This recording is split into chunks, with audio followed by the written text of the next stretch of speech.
네, 전 국민에게 통신비 2만 원을 지급할 것이냐, 무료 독감 백신을 접종을 제공할 것이냐, 여야는 연일 줄다리기를 이어가고 있습니다. 네, 오늘은 예결위에서의 날선 공방이 예상되는데요. 국회 연결합니다. 박현우 기자.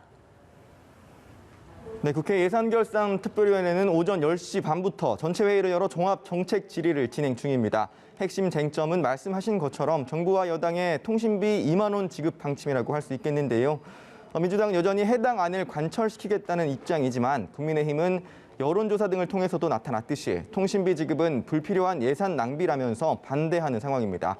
또 통신비를 포함해 4차 추경안에 포함되어 있는 수당 지급 등 과정에서의 불필요한 인력 고용 등으로 낭비되는 예산이 총 1조 2천억 원에 달한다면서 이 같은 예산을 줄여 독감 무료 예방접종을 확대하자는 게 국민의힘의 주장입니다.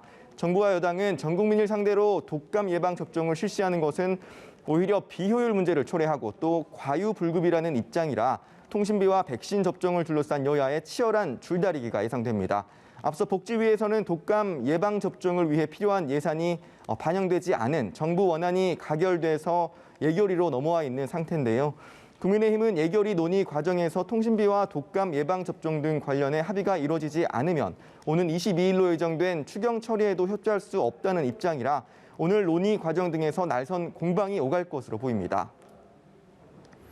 네, 국회에서는 나흘간의 대정부 질문이 모두 마무리됐습니다. 앞서 전해드렸지만 추미애 법무부 장관 관련 논란으로 시작해 추 장관으로 끝난 대정부 질문이었다. 이런 평가가 나오는데 오늘 국회 분위기 좀 어떻습니까? 네, 국회에서는 오늘 아침까지도 추미애 장관 아들 관련 의혹 등을 둘러싼 대정부 질문이 여진이 있는 상황입니다. 우선 민주당 이낙연 대표는 어제까지 진행된 대정부 질문을 추 장관 아들 관련 의혹으로 시작해 관련 의혹으로 끝났다고 평가했습니다.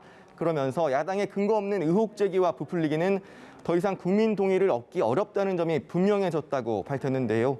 이 대표는 당 의원들을 향해서는 사실관계를 분명히 가리되 과잉 대응은 자제해달라고 당부하기도 했습니다. 반면 국민의힘 주호영 원내대표의 평가는 180도 달랐습니다. 주 원내대표는 대정부 질문에서의 추 장관 답변 태도는 차마 눈뜨고 볼 수 없을 정도의 오만과 궤변이었다면서 추 장관의 표현을 빌려 새치혈을 놀린 장이었다고 강하게 비판했습니다. 그러면서 그것을 제대로 제압하고 나무라지 못한 것이 아쉽다면서 추 장관이 떳떳하다면 특임검사나 특별수사단을 구성하거나 아니면 특검을 신청해서라도 진실을 밝혀야 한다고 거듭 강조했습니다. 지금까지 국회에서 연합뉴스 TV 박현우입니다.